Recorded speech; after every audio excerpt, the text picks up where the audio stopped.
మానవ వికాస వేదిక వారికి ఇటువంటి చర్చని మొదలు పెట్టించినందుకు నాకైతే చాలా సంతోషం ఉంది. ఎందుకంటే ఈరోజు వైద్యంలో గురించిన రకరకాల ఎమోషనల్గా రియాక్ట్ అవుతున్నారు. ఎంత ఎమోషనల్ రియాక్ట్ అవుతున్నారో ఒక రకంగా చూస్తే డిప్రెసింగ్గా అనిపిస్తుంది మాలాంటి వాళ్ళకి. అందుకని ఈ చర్చ నిజంగా చాలా ఉపయోగమని నేను ఫీల్ అవుతున్నాను. ముందుగా నన్ను నేను పరిచయం చేసుకుంటాను. నా పేరు దాసరి రామకృష్ణ ప్రసాద్. నా భార్య డాక్టర్ తరిగోపుల పద్మావతి. మేమిద్దరం గుంటూరు మెడికల్ కాలేజీ స్టూడెంట్స్ని. 74లో నేను గుంటూరు మెడికల్ కాలేజీలో జాయిన్ అయ్యాను. నేను మా వైఫ్ ఇద్దరం కూడా తెలుగు మీడియం స్టూడెంట్స్. 80లో నేను పాస్ అయ్యాను. 41 సంవత్సరాల నుంచి నేను వైద్యం చేస్తూ ఉన్నాను. చల్లపల్లిలో ప్రాక్టీస్ స్టార్ట్ చేసి మాత్రం 88 నుంచి స్టార్ట్ చేశాను. ఎంబీబీఎస్ తర్వాత గుంటూరులోనే డీజీఓ చేశాను. నా వైఫ్ కూడా నాకు 4 ఏళ్ళు జూనియర్. నా తర్వాత డీజీఓ చేసింది. తర్వాత డాక్టర్ రంగారావు గారు, నెల్లూరు రంగారావు గారు అని ఒంగోలులో డాక్టర్ బెతు నర్సింగ్ హోమ్ అని ఆయన నడుపుతున్నారు. ఆయన డాక్టర్స్కి ఫ్యామిలీ ప్రాక్టీస్లో ట్రైనింగ్ ఇచ్చేవారు. 3 ఇయర్స్ కోర్సు ఎంబీబీఎస్ తర్వాత. అద్భుతమైన ట్రైనింగ్. నాలాంటి వాళ్ళు 50 మంది 2 రాష్ట్రాల్లో ఇవాళ హాస్పిటల్ కట్టుకుని ప్రాక్టీస్ చేస్తూ ఉన్నారు, కుటుంబ వైద్యులుగా, ఫ్యామిలీ డాక్టర్స్గా. అయితే మేము పెట్టుకుని ఇప్పుడు మేము ఎవరికైనా నేర్పించాలనుకుంటే ఎవరు వచ్చి మా దగ్గర ట్రైన్ అవ్వట్లేదు. మా అనుభవం అంతా కొంత భాగం వృధా అయిపోతుంది. ఇది హాస్పిటల్ 88లో స్టార్ట్ చేశాను మేము. 95లో మా సొంత బిల్డింగ్ కట్టుకుని పొలాల్లో ఉండాలనే కోరిక నాకు. అందుకని పొలాల్లో ఒక బిల్డింగ్ కట్టుకుని అందులో ప్రాక్టీస్ చేస్తా ఉన్నాను. 20 బెడ్ హాస్పిటల్. నేను గైనకాలజిస్ట్ని, మా వైఫ్ కూడా గైనకాలజిస్ట్. అయితే ప్రాక్టికల్గా వచ్చేటప్పటికి నేను ఫ్యామిలీ ప్రాక్టీస్ చేస్తాను, తను గైనిక్ ఆబ్స్టెక్స్ డెలివరీ కేసులో అయిన తను చూస్తుంది. సర్జరీస్ డెలివరీస్ నేను చేస్తాను, తను చేస్తాను. ఇద్దరం హెల్ప్ చేసుకుంటాం అనుకోకండి. ఇది మా గురించిన ఇది. నాకు 64 సంవత్సరాలు ఇప్పుడు. నా భార్యకి 60 సంవత్సరాలు. నాకు 2 పిల్లలు.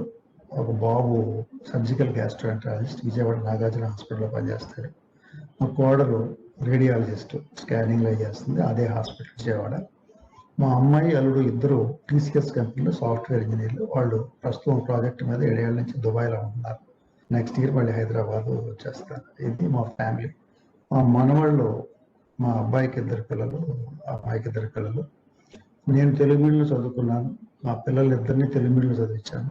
ఇప్పుడు మా మనవాళ్ళు కూడా తెలుగు మీడియం చదువుకుంటున్నారు.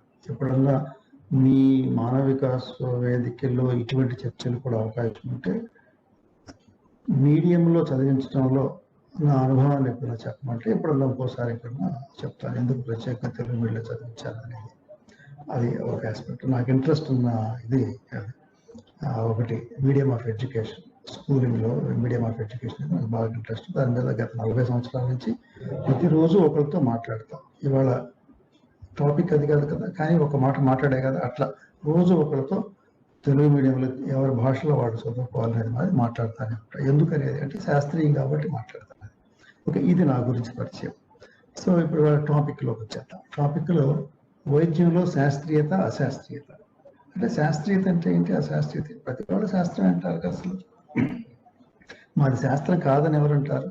మాది అశాస్త్రం అయినా సరే ఇదే కరెక్ట్ అని చెప్పి అంటారు. అందరూ శాస్త్రీయత అంటారు. సో మనకి డెఫినేషన్ ఏంటి, శాస్త్రీయత అంటే ఏంటి, అశాస్త్రీయత అంటే ఏంటి అనేది మనం ఖచ్చితంగా కొంచెం డిఫైన్ చేసుకుని నిర్వచించుకోవాలి. శాస్త్రీయత అనేది మనందరి ఉద్దేశంలో ఏంటంటే రుజువుపరచబడినది శాస్త్రీయత. ఎందుకు ఇది రుజువుపరిచారు అని చెప్పేసి. నిప్పు కాలుతుంది, ఖచ్చితంగా మనందరికీ తెలుసు అది రుజువుపడింది. కాలుతూ చల్లగా ఉంటుందంటే అది అశాస్త్రీయత అంటాం. ఎందుకంటే మనం చిన్న ఎక్స్పెరిమెంట్ ఎవరైనా చేయొచ్చు. సో మనం ఇందులో ఇదేంటంటే ఇది నొప్పు కాలితే తెలుసుకున్నంత తేలిక కాదు వైద్యంలో. వైద్యంలో ఏంటి ఇన్ని రకాలుగా చెప్తున్నారు. వాళ్ళ ఆనంద వైద్యం దాకా వచ్చింది. ఏది శాస్త్రం ఏది కాదంటే అది మా శాస్త్రమే ఆయుర్వేదం, లేకపోతే నాటు వైద్యం మాకు ఎప్పటి నుంచో ఉంది, ఏ ప్రమాదం లేదు అసలు. ఇంకా దీనికంటే కూడా సేఫ్, అలోపతి కంటే కూడా సేఫ్, ఇటువంటి వాదనలన్నీ వింటున్నా కదా. ఈ డాక్టర్లు చేసే వైద్యం లేకపోతే వీళ్ళ వ్యాపారాలతో పోల్చుకున్నప్పుడు జనాన్ని కొట్టుకుని తింటా ఉన్నారు కదా, వీళ్ళతో డాక్టర్లతో భోంచేస్తూ ఉన్నారు జనాన్ని. దానికంటే ఇది చాలా మెరుగు, ఏం ప్రమాదం లేదు కదా. ఇటువంటి డిస్కషన్ చాలా వస్తున్నప్పుడు హేతుబద్ధంగా ఆలోచించే వాళ్ళకు కూడా ఒక గందరగోళాన్ని సిచ్యువేషన్. అందులో ఇవాళ వాట్సాప్, ఫేస్బుక్ ఈ రెండింటిల్లో ఎంత ఎమోషనల్గా కామెంట్స్ చూస్తా అంటే, ఒక 40 ఏళ్ల నుంచి ఇటువంటి ఉద్యమాల్లో పాల్గొంటున్న మాలాంటి వాళ్ళకి కూడా కొద్దిగా అప్పుడప్పుడు ఏంటి మనం వెనక్కి వెళ్ళిపోతున్నాం అనే బాధ ఉంటుంది. సో ఇప్పుడు మనం వైద్యంలో రుజువు పచ్చబడింది ఏంటి, రుజువు లేనిది ఏంటి, ఏది అశాస్త్రీయత అనుకోవాలి, ఏది శాస్త్రీయత అనుకోవాలి, దీని గురించి మనం చర్చిద్దాం మొదటి నుంచి కూడా. మీకు ముందుగా 1974-75-76 ఆ ప్రాంతంలో నా జీవితంలో ఒక మలుపు తిరిగిన సంవత్సరం అని అనుకోవాలి నేను. ఎందుకనంటే మా గుంటూరు మెడికల్ కాలేజీలో అప్పుడు గుంటూరుకి డాక్టర్ అబ్రహం టి కోవూర్ అనే ఆయన విజిట్ చేశారు. విజిట్ చేసి ఒక వెంకటేశ్వర విజ్ఞాన మందిరంలో జామ్ ప్యాక్డ్గా ఉన్న ఒక ఆడియన్స్ మధ్యన ఆయన ఉపన్యాసం చేశారు. ఆ ఉపన్యాసం అనేది నా ఆలోచన విధానానికి ఒక ట్రావెలింగ్ పాయింట్. అది ఆయన ఏం చెప్పారంటే, మొట్టమొదటి మాట్లాడబోయే ముందు ఫస్ట్ మాట ఆయన చెప్పింది ఏంటంటే, ముందుగా మీ కోట్లన్నీ తీసి హ్యాంగర్కి తగిలించండి అన్నాడు. కోట్లు ఎవరికి ఉన్నాయి అసలు? ఆయనకు ఒకరికే కోట్లు ఉంది. అక్కడ ఎవరికి 400 మందికి 500 మందికి ఎవరికి కోట్లు లేవు. ఆయనే చెప్పాడు ఏంటి కోట్లు అంటే ఏంటంటే, ఇంతకు ముందున్న మీ ఆలోచన విధానాన్ని తీసి పక్కన పెట్టండి. నేను చెప్పేది ఫ్రెష్గా వినండి, కొత్తగా వినండి, ఇప్పుడే తెలుసుకున్నట్టుగా వినండి. అదేంట్లే ఇదేంట్లే అని చెప్పేసి ఇప్పుడే చర్చించండి, మొత్తం ఫ్రెష్గా వినండి. అదంతా అయిపోయిన తర్వాత మీరు ఇంతకు ముందున్న మీకు తెలిసిన జ్ఞానానికి, ఆలోచన విధానానికి, దీనికి ఒక్కసారి కంపేర్ చేసి ఎనలైజ్ చేసి రేషనల్గా ఆలోచించండి. ఇందులో నేను చెప్పే దాంట్లో ఏదైనా కొత్త విషయం లేకపోతే పనికొచ్చే విషయం ఉందంటే తీసుకోండి, లేదనుకుంటే వదిలేసేసండి. ఇది ఆయన చెప్పింది. అప్పటి నుంచి ఇప్పటిదాకా ఈ రోజు దాకా నేను ఇదే పని చేస్తాను. మీరు ఎవరు చెప్పినా, ఎదుటి వాళ్ళు ఎవరు చెప్పినా సరే ముందు ఓపికగా వింటాం. ఇప్పుడు దాకా ఉన్నది మనకి ఉన్నదానికి ఇది సరిపోతుందా లేదా, మనకున్న జ్ఞానానికి ఇది సరిపోతుందా లేదా, కొత్తగా ఉందా అంటే ఇందులో ఇంకేమన్నా మనం పరిశీలించాల్సిన అంశాలు ఉన్నాయా అని చెప్పేసి మనం ఆలోచించాలి. మీ అందరికి కూడా నేను ఒకటే, మీలో చాలా మంది నాకంటే పెద్దవాళ్ళు ఉన్నారు, అందరికీ నమస్కారం చేసి చెప్తుంది ఏంటంటే, ఓపెన్గా వినండి. నేను చెప్పే దాంట్లో అశాస్త్రీయత ఉంది, లేకపోతే ఉన్న ఎమోషనల్గా మాట్లాడుతున్నారు, లేకపోతే ఏదో ఆయన నమ్మకంతో మాట్లాడుతున్నాడు, ఇందులో ఏమి లేదనుకుంటే జస్ట్ వదిలేసేసాను. బట్ ఇందులో కొంత మనకి ఉపయోగపడేది, మనకు ఒక క్లారిటీ వచ్చింది, మనం ఇక్కడి నుంచి ఈ దృక్పథాన్ని మనం తీసుకెళ్ళాలి అనే పాయింట్ ఏదన్నా ఉంటే ఆ పాయింట్ని మీరు క్యారీ చేయండి. ఇది ముందుగా నేను చెప్పదలుచుకున్న ఉపోద్ఘాత అండి. సో వైద్యం శాస్త్రీయత, అశాస్త్రీయత. అసలు వైద్యం అంటే ఏంటి, ఎప్పటి నుంచి మొదలైంది వైద్యం? అసలు ఇవాళ ఏమన్నా కొత్త? మనకి మానవుడు ఎప్పుడో కొన్ని లక్షల సంవత్సరాల నాడు పుట్టాడు. అప్పటి నుంచి మరి మానవుడికి బాధలు ఉంటుంటాయి కదా, తలనొప్పి ఉంటుంది, పంటి నొప్పి ఉంటుంది, కింద పడితే కాలు చెవి ఇరుగుంటుంది, రకరకాలు. ఇవాళ బీపీ, షుగర్లు, క్యాన్సర్లు ఇంతమందికి లేకపోయినా ఎంతోమంది, కొంతమంది కన్నా ఉండేవి కదా. తర్వాత ఈ న్యూమోనియాలు ఉండేవి, ఫీవర్స్ ఉండేవి, రకరకాలు. ఇవన్నీ లేకుండా ఉండేవి కదా, మొదటి మానవుడి దగ్గర నుంచి ఉండేవి కదా. మరి వాళ్ళు ఏదో ఒక వైద్యం చేసుకుంటారు, బాధ తగ్గించడానికి ఏదో ఒకటి చేసుకుంటా ఉండేవారు కదా. సో మొట్టమొదటి వైద్యులు. ఒక నర్సు స్త్రీ అనుకుంటే కనుక మొదటి స్త్రీ కూడా మొదటి నర్సు. అప్పటి నుంచి వైద్యం జరుగుతూనే ఉంది. ఇవాళ తెలిసిన మన మందులు ఏమీ లేకపోవచ్చు, కానీ వైద్యం అంటే ఏంటి? మనకున్న బాధల్ని తగ్గించేది వైద్యం. వైద్యం రెండే పనులు చేస్తున్నారు ప్రపంచంలో. ఎవరు చేసి ఏ వైద్యం చేసినా రెండే పనులు చేస్తారు. ఒకటి మనకున్న బాధలను తగ్గించడం, రెండోది మానవుడి ఆయుర్దాయం సుమారుగా 100-110 ఏళ్ళు. అంటే ప్రతి జీవికి కొంత ఆయుర్దాయం ఉంటుంది. కుక్కలకింత, పిల్లులకింత, పిచ్చుకలకింత, గేదెలకింత అట్లా ఉంటుంది కదా. అంటే మనిషి జీవితానికి సుమారుగా 100-110 ఏళ్ళు మన ఆయుర్దాయం. మనం ఎంతమంది బతుకుతున్నాం? 100 ఏళ్ళు.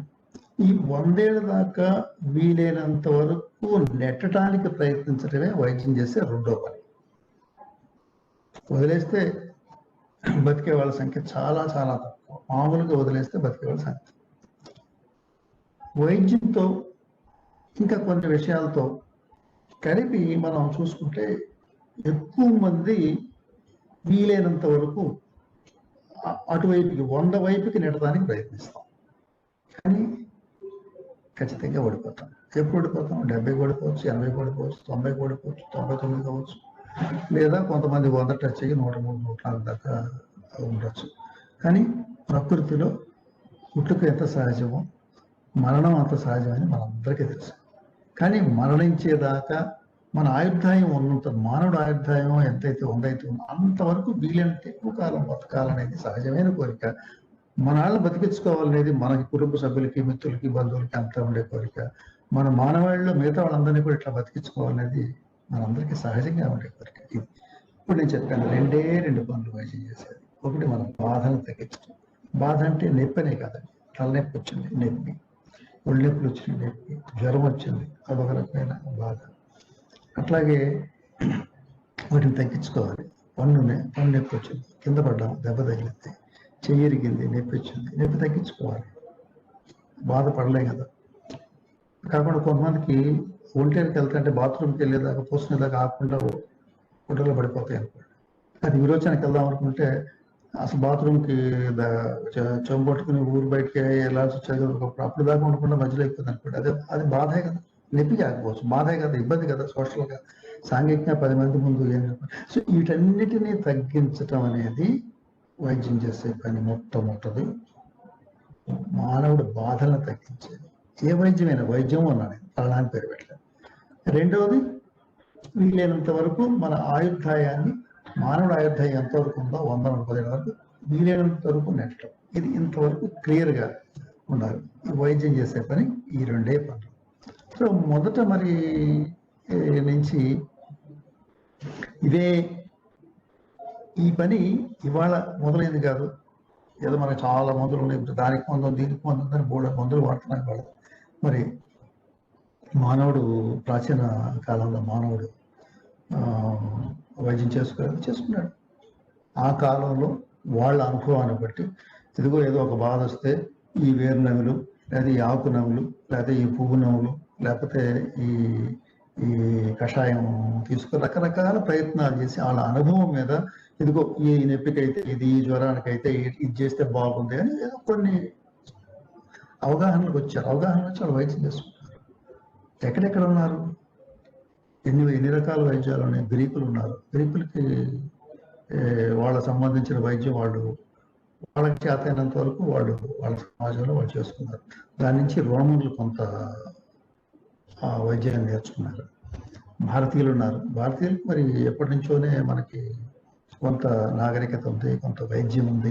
సో ఆయుర్వేదం అనేది ఒక పేరు ఉంది. ఆయుర్వేదానికి ముందు కూడా ఉంది కదా, ఆయుర్వేదం ముందు కూడా మనుషులు ఉన్నారు. ఖచ్చితంగా అప్పటికి వైద్యం ఉంది. అంటే చైనా వాళ్ళు ఉన్నారు. చైనా వాళ్ళకి సంబంధించిన వాళ్ళ నేటివ్ వైద్యం ఉంది. వాళ్ళ రకమైన మన న్యాచురోపతి లాంటిది ఉంది. తర్వాత సూదుల వైద్యం ఉన్నది. రకరకాల వైద్యాలు ఉంది. ఇదిగా అరబ్బులు ఉన్నారు. అరబ్బులు ఒక రకమైన వాళ్ళు తెలిసిన వైద్యం వాళ్ళు చేస్తే దానికి యునాని అని పేరు పెట్టారు. అట్లాగే యూరోప్లోకి వచ్చేటప్పటికి రకరకాల సమాజాలు రకరకాలు ఉండేవి, మనకి వాళ్ళ డాక్యుమెంటెడ్గా తెలియదు. దాదాపు క్రీస్తు శకం 130 సంవత్సరం 205 సంవత్సరాల మధ్యన గ్యాలన్ అని ఒక ఆయన ఉన్నాడు, ఒక డాక్టర్. వైద్యం చేసే వాళ్ళంతా డాక్టర్లే. వాళ్ళు ఎంబీబీఎస్ డిగ్రీ ఉన్నాడు, లేకపోతే బిఏఎంఎస్, బిహెచ్ఎంఎస్ వాళ్ళని డాక్టర్లు అంటున్నాం మనం. కానీ అప్పుడు మరి వైద్యం చేసే వాళ్ళందరినీ డాక్టర్లు అనాలి కదా. ఇప్పటికైనా అదే అనాలి, డిగ్రీ లేకపోయినా సరే వైద్యం చేసే వాళ్ళంతా డాక్టర్లే. ఆయన గ్యాలన్ అనే ఆయన ఒక సిద్ధాంతాన్ని ప్రవేశపెట్టాడు. ఇది దాదాపుగా 1500 సంవత్సరాలు అదే సిద్ధాంతం ప్రకారం వైద్యం జరిగింది. ఎవరో పొట్టకోసి చూడలేదు.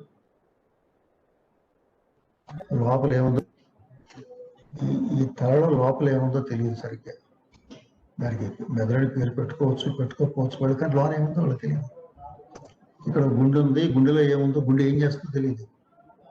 మన తిన్నాను ఎట్లా అరుగుతుంది ఏమిటి, చివరికి బయటకు వచ్చేటప్పటికి ఏమవుతుంది, ఇదంతా ఏమి తెలియదు. గాలి పీల్చుకుంటున్నాం, కానీ గాలి పీల్చుకునేది మనకి ఏమవుతుంది ఏంటి అనేది దీని గురించి ఏమీ తెలియదు. అంటే దేహ ధర్మాలు ఏమీ తెలియదు.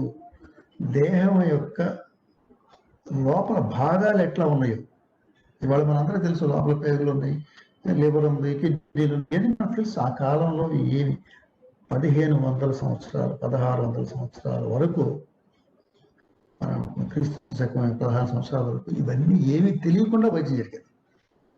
అంటే మరి దాన్ని బట్టి వాళ్ళ ఊహలను బట్టి జరిగింది. లోపల ఏముండి ఉండొచ్చు అనుకున్నారు, ఒక ఊహలు. దాదాపు ఈ గ్యాలన్ అనే ఆయన చెప్పిన సిద్ధాంతం ప్రకారం దాదాపుగా ఒక 1500 సంవత్సరాల పాటు అదే వైద్యం జరిగింది. కొంతమందికి బాగుపడవచ్చు, కొంతమందికి బాటలు తగ్గచ్చు, కొంతమందికి జబ్బులు కొన్ని తగ్గి ఉండొచ్చు, ఎక్కువ మందికి పని చేయకపోవచ్చు. ఎందుకంటే అవగాహన పెద్దగా లేదు కదా. ఆ అవగాహన ఇప్పుడు మనం ఇవాళ 1600 సంవత్సరాల తర్వాత ఇవాళ అవగాహన మనం యాక్సెప్ట్ చేసే అవకాశమే లేదు. అదంతా తప్పు అని వాళ్ళు మనకు తెలియదు. అంత మాత్రం చేత ఆయన ఏదో మనం ఎగతాళి చేయటం లేకపోతే ఆయన్ని క్రిటిసైజ్ చేయటం కాదు. ఆ కాలంలో ఆయనకున్న అంతకు ముందున్న నాలెడ్జ్ బట్టి ఆయన ఒక సిద్ధాంతం పాస్టులేట్ చేశాడు. ఇది అయ్యి ఉండొచ్చు, లోపల ఇట్లా జరుగుతూ ఉండొచ్చు అని చెప్పేసి. అందుకని మనం ఆ కాలంలో ఆ సిద్ధాంతం ప్రకారం జరిగింది. ఆ తర్వాత అసలు లోపల పొట్ట కోసి చూడటం అనేది చాలా, అసలు ఏముందని తెలుసుకోవాలని జిజ్ఞాస చాలా మందికి ఉంది. కానీ అలా చేస్తే దాదాపు మరణశిక్ష ఎంచుకోవటం. కానీ మానవుడిలో ఉండే జిజ్ఞాస దాన్ని ఆపలేకపోయింది.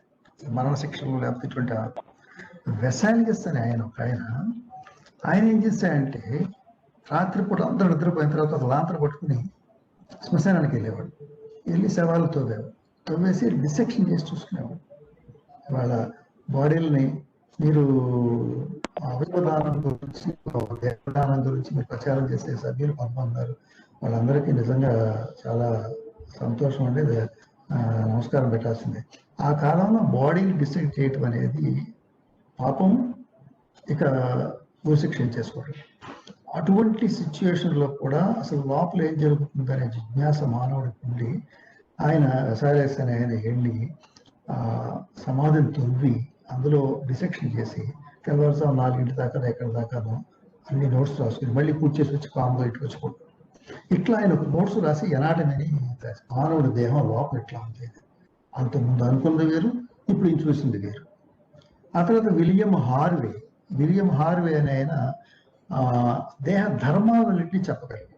ముఖ్యంగా రక్త ప్రసరణ, గుండె ఎట్లా పనిచేస్తుంది, గుడి నుంచి రక్తనాళాలు ఉంటాయి, రక్తనాళాల నుంచి అన్నిటికీ రక్తం వెళ్తుంది, మళ్ళీ వెనక్కి తిరిగి వస్తుంది, ఇదంతా చెప్పింది విలియం హార్వే. అట్లా వెసాలిగస్ ఎనాటమీని ఎట్లా చెప్పాడు, ఇది ఫిజియాలజీని ఎట్లా చెప్పాడు. ఆ తర్వాత అసలు డిసెక్షన్ చేయటం ఇదంతా వచ్చిన తర్వాత చనిపోయిన వాటిని ఒక్కొక్క జబ్బు వచ్చి చనిపోయిన వాళ్ళు లోపల ఏముంటుంది అనేది డిసెక్ట్ చేసి తెలుసుకున్న తర్వాత ఈ జబ్బులో లివర్ ఎట్లా ఉంటుంది, గుండె ఎట్లా ఉంటుంది, ఇవన్నీ అర్థమైన తర్వాత దాన్ని మనం పెథాలజీ అన్నాం. రోగ శాస్త్రం, రోగ నిర్ధారణ శాస్త్రం అది.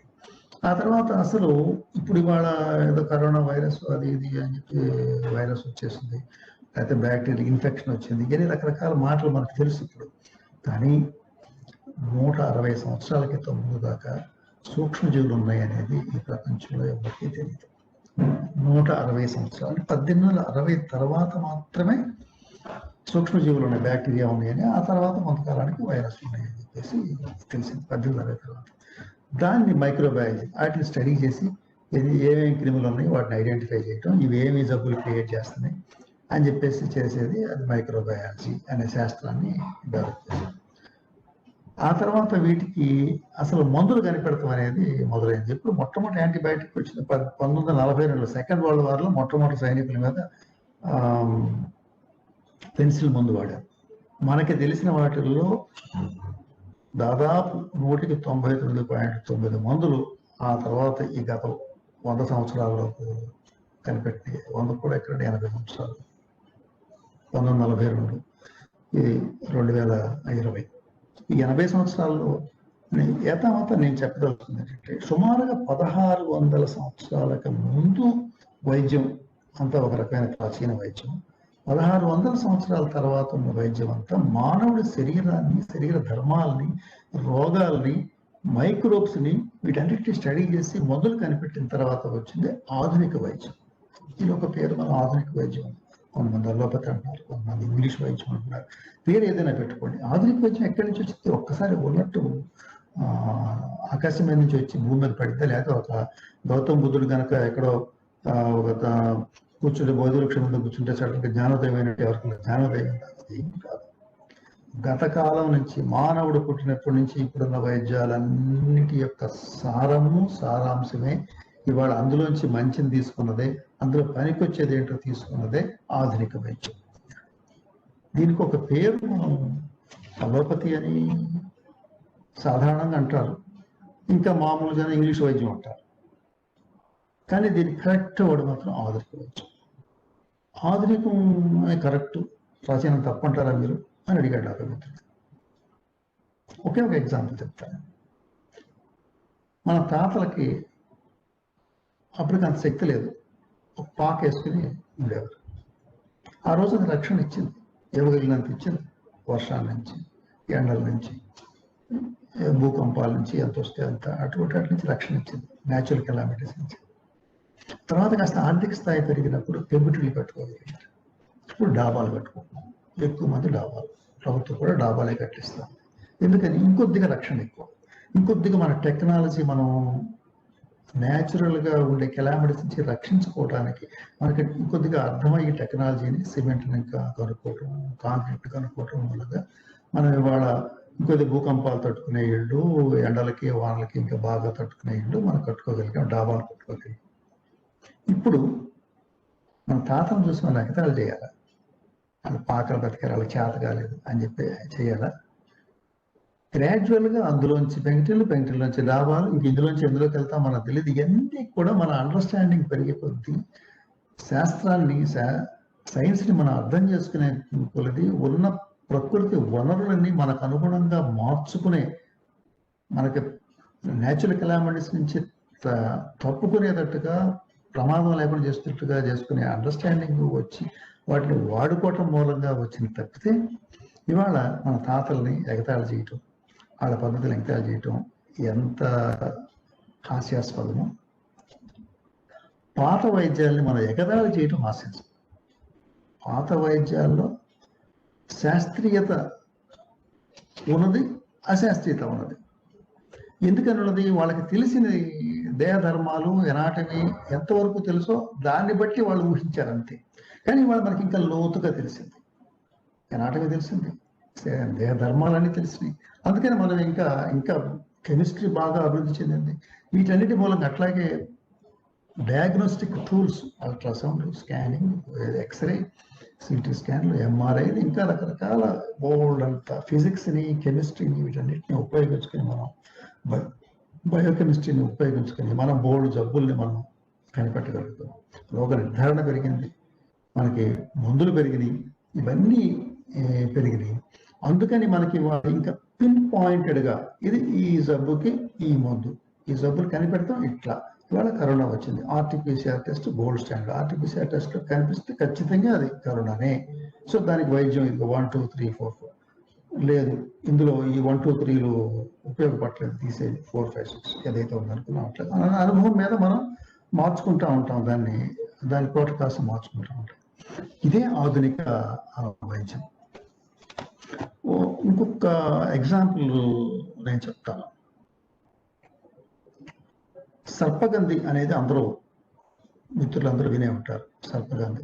సర్పగంధి వేళ్ళుని నవిలితే కొంతమంది బాగుంటుంది, అందుకని సర్పగంధి వేళ్ళు మంచివి, మీరు నవ్వండి అని చెప్పి అనుకునేవారు, నవిలేవారు, బాగానే ఉంది.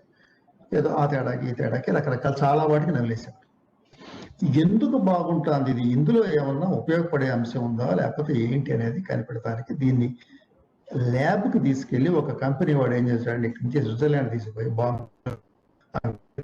స్విట్జర్లాండ్ తీసుకుపోయి దాన్ని అనలైజ్ చేశాడు. దాన్ని కషాయం రసం పిండి ఇందులో ఏముందంటే 16 ఆల్కలాయిడ్స్ అనే కెమికల్స్ ఉన్నాయి, 16 ఉన్నాయి. ఈ 16ని విడివిడిగా టెస్ట్ చేశాడు. ఇది దేహం మీద ఏ రకంగా పనిచేస్తుంది, ఈ ఆల్కలాయిడ్ 16 చేశాడు. 15 అసలు ఏమీ ఉపయోగం లేదు, ఏ రకంగానూ మానవుడికి ఉపయోగం లేదు. 16వది రెసర్పిన్ అనే కెమికల్ బీపీ ఉన్నాళ్ళకి, అధికంగా బీపీ ఉన్నాళ్ళకి బీపీ తగ్గిస్తాం. ఇప్పుడు ఏం చేయాలి? సర్పగంధి వేళ్ళు కనిపించిన వాళ్ళందరికీ మంచిది నవలన చూద్దామా? ఇప్పుడు పేపర్లో రాస్తుంటారు చిట్కా వైద్యాలు, ఇది చేస్తే మంచిది, అది చేస్తే మంచిది అని. ఎందుకు అని ఎవరు ప్రశ్నించమేంటి? నాకు భలే బాధగా అనిపిస్తుంది. ఈ పని చేయండి, బాధ, ఇది బాగుంటుంది. బాగుంటుంది అంటే ఏంటి? ప్రశ్నించే తత్వం అనేది మనకి పోయి ఆయన చెప్పాడు, ఈయన చెప్పాడు, అలోవేరా వాడండి మంచిది, దాని కషాయం తాగా ఏం మంచిది, ఎవరికి మంచి చేస్తుంది, ప్రమాదం చేయదా అంటే న్యాచురల్ కాబట్టి, అది ప్లాంట్ ప్రోడక్ట్ కాబట్టి ప్రమాదం చేయదా? చెప్తాను నేను, అది కూడా ఎగ్జాంపుల్ చెప్తాను. సర్పగంధిలో ఇప్పుడు మనం ఏం చేయాలి? 16 కెమికల్స్ ఉన్నాయి. ఒక కెమికల్ మాత్రమే మనుషుల్లో అధిక రక్తపోటు ఉన్న వాళ్ళకి రక్తపోటు తగ్గిస్తుంది. ఒక్కసారి మీరు అందరూ కూడా ఆలోచించండి, ఇప్పుడు ఏం చేయాలి మనం? అంతకుముందు మనకు తెలియనప్పుడు అది మంచిదని వాడేస్తాం. ఇవాళ కూడా అలోవేరా వాడేస్తాం కదా, లక్షక్క రోజు కషాయం తీసుకుని తాగేవాళ్ళు, పిండి దగ్గర తాగేవాళ్ళు నాకు తెలుసు. అధిక రక్తపోటు ఉన్న వాళ్ళకి సర్పగంధి వేళ్ల నుంచి తీసిన రిసర్పిన్ అనే ఆల్కలాయిడ్ ఒక్కటే ఏ మోతాదులో ఇస్తే ఎఫెక్టివ్గా ఉంటుంది, ఏ మోతాదులో ఇస్తే ప్రమాదం చేస్తుంది, ఎంత తక్కువ మోతాదులో అయితే అది ఉపయోగపడదు. ఈ రకమైన ఎక్స్పెరిమెంట్స్ అన్నీ అయిన తర్వాత ఇదిగో ఈ మోతాదులో అధిక రక్తపోటు తగ్గిస్తుంది, ఇంతకు మించి ఎక్కువ ఇస్తే లీతల్ డోసు ప్రమాదకరం, ఇంతకంటే ఎక్కువ ఇవ్వకూడదు, ఇంతవరకు ఇవ్వాలి, మ్యాక్సిమం ఇంతవరకు ఇవ్వచ్చు, ఇంతకంటే తక్కువ ఇస్తే ఉపయోగపడదు. ఈ రకమైన తెలుసుకున్న తర్వాత సర్పగంధి వేళ్ల నుంచి రిసర్పిన్ అనే ఒక్క కెమికల్ ఇవ్వటం అనేది ఆధునిక వైద్యం. అంతకుముందు కూడా వైద్యమే, కాకపోతే అప్పుడు మొత్తం అంతా ఇచ్చాం. అనవసరంగా 16 కెమికల్స్ ఇచ్చాం. ఇవాళ 15 కెమికల్స్కి మనకి ఏ రకమైన ప్రయోజనం లేదు, ఏ జబ్బుకి ఏది ఉపయోగపడలేదని తెలిసిన తర్వాత కూడా ఇవ్వడం అనేది చేయకూడదు కదా. మరి అంతకుముందు మన తాత ముత్తాతలు చేశారుగా, ఆయుర్వేదంలో చేశారుగా, ప్రాచీన భారతీయ వైద్యంలో చేశారుగా. అంటే దాన్ని ఎగతాళి చేయకూడదు. ఆ కాలంలో వాళ్ళకున్న నాలెడ్జ్కి అట్లా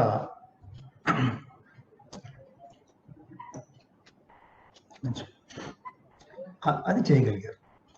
వాళ్ళ దగ్గర నుంచి ఆ పునాదుల మీద మనం వాళ్ళ ప్రాచీన వైద్యం యొక్క పునాదులు, ప్రపంచంలో ఉన్న ప్రాచీన వైద్యాలన్నీ ఇట్లా ఒక ఎగ్జాంపుల్ సర్పగంధి చెప్పాను. అట్లాగే చైనీస్ వైద్యం, అట్లాగే రోమన్స్ వైద్యం, అట్లాగే యూరోపియన్, తర్వాత అరబిక్ వైద్యం, యునాని, వీటన్నిటి నుంచి మనం తీసుకుని ఎక్స్పెరిమెంట్స్ చేసి ఏది మనిషికి ఉపయోగం, ఏది ఉపయోగం కాదు, ఉపయోగం కానీ తీయటం, ఉపయోగం ఉన్నది పట్టుకోవటం, ఇదే ఆధునిక వైద్యం. It is that simple. బిళ్ళగన్నేరు పూలు మీ అందరికీ తెలిసే ఉంటుంది. రోడ్డు మీద వెళ్తా ఉంటుంది. మేము మా చల్లపల్లిలో బిళ్ళగన్నేరు మొత్తం ఊరంతా పెట్టేసాం. చాలా బాగుంటాయి, అందంగా ఉంటాయి. దానికంటే ముఖ్యం ఏంటంటే చక్కగా అందంగా ఉంటుందో పాటు అవి మేకలు తినవు, గేదెలు తినవు, మనుషులు కూడా కోసుకోరు. అందులో నుంచి ఎందుకు తినబోయి అంటే తింటే చచ్చిపోతాయి, ప్రమాదం. మరి ఎందుకు పెడతామంటే అందంగా ఉంటుంది, ఏమి తినవు కదా. అందులో నుంచి విన్క్రిస్టిన్, విన్బ్లాస్టిన్ అనే క్యాన్సర్కి సంబంధించిన క్యాన్సర్ని క్యూర్ చేసే మందుల్ని తయారు చేస్తారు. ఇవాళ విన్క్రిస్టిన్, విన్బ్లాస్టిన్, వెంకారోజియా అంటాం, బిళ్ళగన్నేరు మొక్కలు, బిళ్ళగన్నేరు మొక్కల నుంచి తెస్తారు. అట్లాగే గుండె హార్ట్ ఫెయిల్యూర్లో పడే డిజిటాలిస్ అనే మందు ఉన్నది. డిజిటాలిస్ ముందు మొక్కల నుంచి తీసేదే, ప్లాంట్ ప్రోడక్టే. ఒక బిళ్ళ వేసుకుంటే పనిచేస్తుంది, 2 బిళ్ళలు వేసుకుంటే చచ్చిపోతుంది. డోసు ఒక బిళ్ళ హార్ట్ ఫెయిల్యూర్ని బాగా ట్రీట్ చేస్తుంది, చక్కగా తగ్గిస్తుంది. 2 బిళ్ళలు వేసుకుంటే ప్రమాదం. సో మనకి అర్థమైంది మోడర్న్ మెడిసిన్లో, ఆధునిక వైద్యంలో చేసేది ఏంటంటే ప్లాంట్ ప్రోడక్ట్ అయినా లేకపోతే ఎక్కడి నుంచి తీసుకున్నదైనా సరే అందులో ఉండే ఏ కెమికల్ ఎంత మోతాదులో మనకు ఉపయోగపడుతుంది, ఎంత మోతాదులో ప్రమాదం చేస్తుంది. సో డిజిటాలిస్ బిళ్ళలో రోజుకు 2 ఇవ్వడం, అసలు వారానికి ప్రతిరోజు 1 ఇవ్వం. ఖచ్చితంగా 5 రోజులు వేసుకుని బాబు శనివారం ఆదివారం ఆపు, అయితే 6 రోజులు వేసుకుని ఆదివారం ఆపు, అయితే రోజుకి 60 బిళ్ళ వేసుకో 5 రోజుల పాటు, ఇట్లా చెప్తాం. ఎందుకంటే అది అంతకంటే ఎక్కువ వేసుకుంటే ప్రమాదం. మీ అందరికీ తెలిసిన ఎగ్జాంపుల్ అయితే ఉమ్మెత్తకాయలు. ఉమ్మెత్తకాయలు ఎక్కువ తింటే సూసైడ్ చేసుకుంటారని చాలా మంది వాడతారు కదా. సో నేచురల్, సహజంగా దొరికేది ప్రమాదం కాదు అనేది ఒక అశాస్త్రీయమైన వాదన. న్యాచురల్గా దొరికేదంటే ప్రతిదీ మనకి ఉపయోగపడేదైనా ప్రమాదం చేసేదని ప్రతిదీ కెమికల్ కాంతి ఏమి లేదు. ఇవాళ నా కళ్ళజోడులో ఉండేది కూడా ఒక రకమైన కెమికల్, ఇది ఒక రకమైన కెమికల్, నా చొక్కాలో ఉండే కెమికల్, నా ఉండే ల్యాప్టాప్, సెల్ ఫోన్, చెక్క, ఏదైనా సరే ప్రతిదీ కెమికల్ కాంతి అంటూ ఏమి లేదు. మనకి వైద్యంలో ఉపయోగపడేది ఏంటంటే అందులో ఏది ఉపయోగపడుతుందో, మన జబ్బుల్ని బాధల్ని ఏదైతే తగ్గిస్తుందో అది వాడుకుంటాం. ఏది పడితే అది కనిపించిందల్లా తినం కదా. ఒకప్పుడు కనిపించిందల్లా తినేవారు. ఇది ట్రై చేయండి ఆ ట్రై చేసి వాళ్ళు కొన్నిటికి వచ్చారు. ఉదాహరణకి ఒక రకమైన జ్వరంతో వచ్చిన ఇది సింకోనా చెట్టు బేడని తింటే తగ్గుతూ ఉండేది. అందుకని 1600 సంవత్సరాలు క్రీస్తు 1600 సంవత్సరం నుంచి సింకోనా బేరడు తింటే మలేరియా లాంటి, అప్పుడు మలేరియా అని పేరు పెట్టకపోవచ్చు, బాగా చలి వణుకు వచ్చేసేసి జ్వరం వచ్చి సడన్ గా తగ్గిపోవడం, ఇటువంటి లక్షణాలు ఉంటాయి కనుక ఆ బెరడు తింటే తగ్గుతుంది. చాలా తిన్న తర్వాత ఈ బెరడుతో తిన్న వాళ్ళకి తగ్గింది కాబట్టి ఇదిగో ఇది తినండిరా అని చెప్పేసి అప్పుడు ఒక నిర్ణయం తీసుకున్నారు. కొంతమంది పాటిస్తూ ఉన్నారు. అసలు ఇందులో ఏమి తగ్గిస్తుంది ఈ లక్షణాలను టెస్ట్ చేస్తే అందులో క్వినైన్ అనే ఒక కెమికల్ ఉంది. ఆ క్వినైన్ అనే కెమికల్ మలేరియాకి తగ్గిస్తుంది అని చెప్పి తెలుసుకున్నప్పుడు బెరడు మొత్తం తింటుందానికి క్వినైన్ కెమికల్ ఒకటి ఎంత మోతాదులో ఇవ్వాలో ఏంటి అనేది అర్థమైంది. అట్లాగే చైనాలో ఆర్టిమిసియా చెట్లు ఉంటాయి. ఆ చెట్లని ఎప్పటి నుంచో వాళ్ళు ట్రెడిషనల్గా 2000 సంవత్సరాల పూర్వం నుంచి మలేరియా లక్షణాలు ఉన్న జ్వరాలకి ఇస్తూ ఉండేవాడు, తగ్గుతూ ఉండేది. 1972లో ఒక సైంటిస్టు అందులో ఏమి పనిచేస్తుంది మలేరియాకి అని చూస్తే ఆర్టిమెసినిన్ అనే కాంపౌండ్ పనిచేస్తుందని కనుక్కుంటే వాళ్ళ మలేరియాలో ఫాల్సిఫామ్ మలేరియా అనేది ప్రమాదకరమైన, మీరు వినుంటారు, బ్రెయిన్ మలేరియా అని చెప్పి వచ్చింది కొంతమంది ప్రమాదమైంది. మన ఒకప్పుడు మెంబర్ ఆఫ్ పార్లమెంట్ గాను ఉపేంద్ర గారు కూడా బ్రెయిన్ మలేరియా వచ్చింది. ఆ కాలంలో ఫాల్సిఫామ్ మలేరియాకి వండర్ఫుల్ గా పనిచేస్తుంది ఆర్టిమెసినిన్. చైనా వాళ్ళు ఇప్పుడు 2000 సంవత్సరాల నుంచి వాడుతున్నారు. అయితే దానికి సంబంధించిన ప్లాంట్ సంబంధించిన అన్ని వాడుతూ ఉన్నారు. అందులోంచి ఈ ఒక్క కెమికల్ని తీసి కనుక్కుని ఇదిగో ఇది ఇంత మోతాదులో ఇవ్వండి అని చెప్పాడు ఆయన. ఆయనకి నోబెల్ ప్రైజ్ ఇచ్చారు. నువ్వు చాలా మానవాళికి గొప్ప ప్రయోజనం చేసావయ్యా అని చెప్పి ఆయనకి గుర్తింపుగా ఒక నోబెల్ ప్రైజ్ ఇవ్వడం జరిగింది అన్నమాట. సో అంటే నేను ఇవన్నీ ఎందుకు చెప్తున్నానంటే వైద్యం మానవుడు పుట్టినప్పటి దగ్గర నుంచి ఇప్పటిదాకా కంటిన్యూ అవుతానే ఉంది, ఉన్న కొద్ది మెరుగవుతా ఉంటుంది. ఇప్పటి నుంచి ఇంకో 100 సంవత్సరాలకి ఎన్ని పుంతలు తగ్గుతుందో మనకు తెలియదు. ఇంకా లీప్స్ అండ్ బౌండ్స్ అని ఆగమేఘాల మీద పరిగెత్తుతూ ఉంటుంది. ఎందుకంటే శాస్త్రం అంత ఇదిగా అభివృద్ధి చెందుతుంది. రకరకాల శాస్త్రాలు ఇవాళ, అంతకుముందు మనకు బాటనీ, జువాలజీ, ఫిజిక్స్, కెమిస్ట్రీ, ఇప్పుడు కెమిస్ట్రీలో ఎన్నో రకాల కెమిస్ట్రీలు ఉన్నారు, ఫిజిక్స్ లో వాళ్ళు ఉన్నారు, న్యూక్లియర్ మెడిసిన్ ఉంది, న్యూక్లియర్ ఫిజిక్స్, రకరకాల వీటన్నిటి నుంచి రోగ నిర్ధారణ చేయడానికి లేకపోతే మందులు తయారు చేయడానికి బోల్డని అవకాశాలు ఉన్నాయి. ఇవాళ ఎన్ని మందులు, ఇప్పుడు కరోనాకి కొత్తగా ఒక కాక్టైల్ మందు చెప్పారు, మొనోక్లోనల్ యాంటీబాడీస్ కొత్తగా కనిపెట్టింది ఏదైనా. సో మానవుడిని మనం బతికించుకోవడానికి, ఎక్కువ కాలం బతికించుకోవడానికి వీలైనంత కాలం, తర్వాత బాధను తగ్గించడానికి ఇంకా మానవుడు ప్రయత్నం చేస్తూనే ఉంటాడు. సో ఆధునిక వైద్యం అనేది శాస్త్రీయము అంటే అర్థం ఏంటి? రుజువు పడింది. ఆధునిక వైద్యానికి అన్నీ తెలుసా? ప్రతిదాన్ని చేస్తుందా? ఎట్లా చేయగలదు? అసలు కరోనా వచ్చింది, 2019 ముందు కరోనా లేదు కదా, ఎట్లా తెలుస్తుంది ఆధునిక వైద్యానికి? ఎట్లా? అందుకని ఇదిగో ఇట్లా అంతకుముందు అనుభవం ప్రకారం ఇది ఇట్లా చేస్తే బాగుండు, ఈ వెళ్ళనిస్తే బాగుండు, ఇట్లా చేస్తే బాగుండు, వైరస్ని చంపేది లేదు కాబట్టి ఇట్లా చేస్తే మనం ఎక్కువ మందిని బతికించుకోవచ్చు అని అనుకున్నాం. లేదు, మీరు చెప్పిన 1, 2, 3 చేయట్లేదు, తీసేయండి, అవతల వారేసేయండి, 4, 5, 6 ట్రై చేయండి, లేదు ఇది కూడా పని చేయట్లేదా, కొత్త. ఇట్లా మనం శాస్త్రం అభివృద్ధి చెందే కొద్దీ మనకి ఇంకా ఎక్కువ మందిని పరీక్షించే కొద్దీ మనకి అర్థమవుతుంది. ఈ అర్థం కావటమే శాస్త్రం. రుజువు పడాలి. ఇవాళ ఒకప్పుడు ఏంటయ్యా మీరు మొదట్లోనే అది పని చేస్తున్నారు, ఇది పని చేస్తున్నారు, మీకే అర్థం కాదని పిచ్చి మాటలు చెప్తా ఉంటారు. ఎట్లా తెలుస్తుంది? మనం ఏమన్నా ముందే జ్యోతిష్కులు అన్ని ముందే తెలియటానికి జ్యోతిష్కులు నిజంగా అట్లా చెప్పగలిగితే వాళ్ళు ఎన్నో ముందే వాళ్ళు చెప్తే మనకు సరిపోయేది కదా. సో ముందే ఎట్లా తెలుస్తుంది? ముందు తెలియదు, అనుభవం మీద తెలియాల్సిందే కదా. సో మనకున్న జ్ఞానాన్ని బట్టి ఇదిగో ఇట్లా ఈ సిద్ధాంతం ప్రకారం ఇట్లా పనిచేస్తే బాగుంటుంది, ఇది పని చేయొచ్చు, ఈ మందు పని చేయొచ్చు అని వాడి చూస్తాం. లేదు పని చేయట్లేదు అనుకో, పని చేయట్లేదని చెప్తే వద్దు, అవి మానేసేసేయండి, అది ప్రమాదంగా ఉన్నాయని చెప్పి. అది కూడా సైన్సే, వద్దని చెప్పడం కూడా సైన్సే కదా, శాస్త్రమే కదా. ఇంకా అవే పట్టుకుని నేను వాడతాను అనేది ఎట్లా? అది అందుకని పాత వైద్యంలో అద్భుతమైనవి ఉపయోగపడే అన్ని తీసుకున్నదే మోడర్న్ మెడిసిన్, మోడర్న్ సైన్స్. ఇప్పుడు ఉదాహరణకి చరక సంహిత, సుశ్రుత సంహిత అని మనకు ఉన్నాయి. ఎప్పటి నుంచి ఎప్పుడో. సుశ్రుతుడు ఎప్పుడు వాడు, బీసీవాడు, చరకుడు ఇంకేదో సుమారుగా అటుగా వాళ్ళు ఎప్పుడూనే వైద్యం మీద పుస్తకాలు రాశారు. వాళ్ళకి ఆ కాలంలో ఉన్న దాంతో రాశారు. అదన్నీ యాజిటీస్కి వాళ్ళు ఉపయోగపడతాయా? కొన్ని పరికరాలను తీసేద్దాం, రెండు తప్పు. ఖచ్చితంగా వాళ్ళు చెప్పే వాటిలో కొన్ని మంచి మాటలు ఉన్నాయి, కొన్ని ఉపయోగపడే ఉన్నాయి. ఇది ఉపయోగపడదు, ఇది కరెక్ట్ కాదు అని చెప్పి మనం తేల్చాల్సిన బాధ్యత ఎవరిది? జనం యొక్క ఆరోగ్యాన్ని ఎవరు పరిరక్షించాలి? ప్రభుత్వం చేయాలి. మరి ప్రభుత్వం కదా చేయాల్సింది. ప్రభుత్వం ఏం చేయాలి? ఇదిగో పాత వైద్యంలో ఇట్లా చేస్తా ఉన్నారు. ఇప్పుడు ఒక ఎగ్జాంపుల్ చెప్తాను. ఒకప్పుడు పనిష్మెంట్స్ కింద రాజులు ముక్కులు చెవులు కోసేవారు. కానీ ఒకసారి ముక్కు లేదని ఊహించుకొని ఎంత అనాగరంగా ఉంటాం, అసలు బయట మనం తిరగలేం. మనకు ముక్కు ఏదో సందర్భంలో ఎవరైనా కట్ చేసినా, లేకపోతే ఏదైనా యాక్సిడెంట్లో పోయినా ఒట్టి ముక్కు రంధ్రాలు రెండు ఇట్లా బయటికి కనిపిస్తూ ఉంటే అసలు బయటికి సాంఘికంగా ఇక ఎవరు కరలేరు, అంత ఘోరంగా ఉంటాం మనం.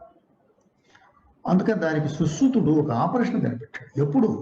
ఎప్పుడాడు సుశ్రుతుడు బీసీ కాలం నాటి వాడు ఏం చేసేవాడంటే, సుశ్రుతుడు ఇక్కడ నుంచి చర్మాన్ని ఇట్లా కట్ చేసేవాడు, దాన్ని తిప్పి ఇక్కడ తీసుకొచ్చి కుట్టేవాడు. ఆ తర్వాత ఈ రెండింటిని ఇట్లా దగ్గర తీసుకొచ్చి కుట్టేసేవాడు. ఇవాళకి ప్రపంచంలో సుశ్రుతుడు ఆనాడు కనిపెట్టిన ముక్కు reconstruction gold standard Indian four head rhinoplasty, దాని పేరు. ఇండియన్, భారతదేశం నుంచి ఫోర్ హెడ్, ఈ నుదుటి నుంచి తీసిన రైనోప్లాస్టీ అంటే ముక్కుకి ప్లాస్టిక్ ఆపరేషన్ చేసి ముక్కు రీకన్స్ట్రక్ట్ చేసింది, ఇండియాలో జరిగింది. ఇండియన్ ఫోర్ హెడ్ రైనోప్లాస్టీ అనేది ఇవాళకి కూడా ప్రపంచంలో ప్లాస్టిక్ సర్జన్స్ అందరూ ఆచరించారు. మనం ఎక్కడ కాదన్నాం పాత వైద్యాన్ని? ఆయన పేరుతో చెబుతాం, సుశ్రుతుడే చేశాడు. సుశ్రుతుడికి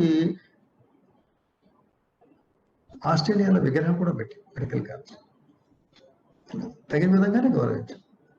కానీ మొత్తం అన్ని ఎనలైజ్ చేసామా? సుశ్రుతుడు రాసి అన్ని ఎనలైజ్ చేసామా? అట్లాగే ఇంకా చాలా మంది ఉంటారు, అవన్నీ తెలిసిన వాటిని ఎనలైజ్ చేసామా?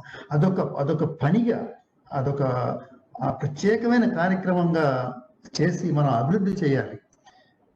కొన్ని ఇవాటికి కనిపెట్టబడనివి ఇంకా ఉన్న ఎవరైనా వాడుతూ ఉన్నారు ఒకటి, మనం ఏమి కాదంటానికి లేదు. దాన్ని ఆయుర్వేదం అని పేరు పెట్టినామండి, లేకపోతే ఇంకో పేరు పెట్టినామండి, ఏదైనా సరే కాదు. కానీ ఇవాళ కాలంలో మనం నోట్లోకి వేసుకునే వేళ్ళలో, కంట్లోకి వేసుకునే మందు, ఇది ఫలానా కెమికలు, దీని యాక్షన్ ఇట్లా ఉంటుంది, దీని సైడ్ ఎఫెక్ట్స్ ఇట్లా ఉంటాయి, ఇంతకంటే ఎక్కువ వేసుకుంటే ప్రమాదం అని తెలియకుండా వేసుకోవడం అనేది వాళ్ళ కాలంలో నిజంగా అంగీకారమేనండి. ఏది పడితే అది బాగుంటుందని చెప్పేసి ఇది మంచిది వాడండి, ఇది మంచిది అనేది హేతుబద్ధంగా తర్కించకుండా ఎట్లా వేసుకుంటాం, అది ఎట్లా మిగుతాం. నా స్నేహితుడు 30 సంవత్సరాల లోపే 24, 25, 26 సంవత్సరాలకి అతనికి మూత్రకోశం క్యాన్సర్ వచ్చింది. అతనికి తెలిసేటప్పటికి మొత్తం ఒళ్ళంతా పాకిపోయింది, లివర్లో అంతా పాకిపోయింది. అరే దీనికి ఇంకా చేయగలిగింది ఏమి లేదు వైద్యం, ఏదో ఆయుర్వేదంలో ఉందన్నారని స్విట్జర్లాండ్ నుంచి నేను తెప్పించుకున్న స్విట్జర్లాండ్లో వైద్యం ఉంది, ఇదిగో ఇక్కడ చూశానని చెప్పాడు పలకరించడానికి వెళ్తే. నాకు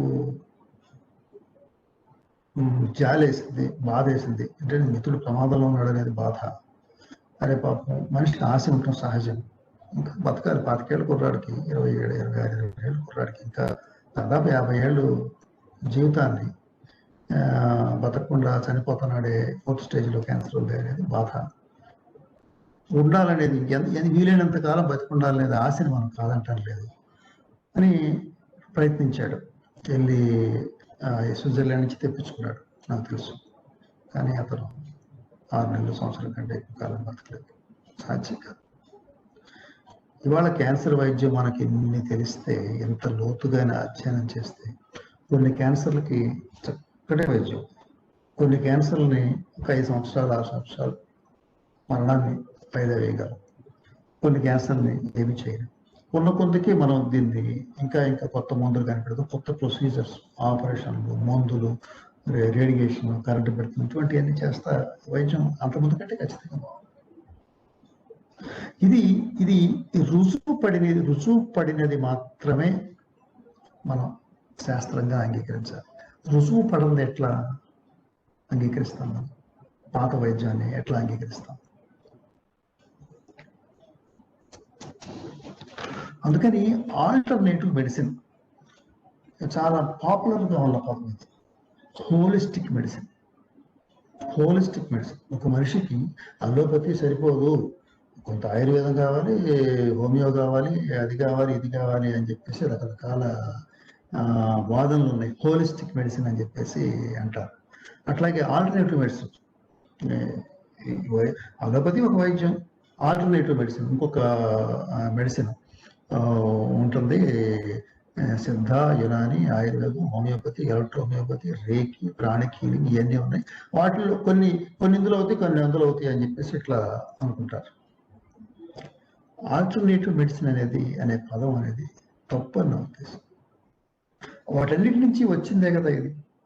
వాటిల్లో కొన్ని యూస్లెస్ అని తెలియదు. హోమియోపతి ఉంది, అందులో వైద్యం లేదు, శాస్త్రం లేదు, మందు లేదు, పూర్తిగా జీరో. హోమియోపతితో నా ప్రయాణం అని చెప్పి నేను ఒక ఆర్టికల్ రాశాను. అంటే సమయాభావం వల్ల నేను దాని గురించి ప్రతి ఎగ్జాంపుల్ చెప్పట్లేదు.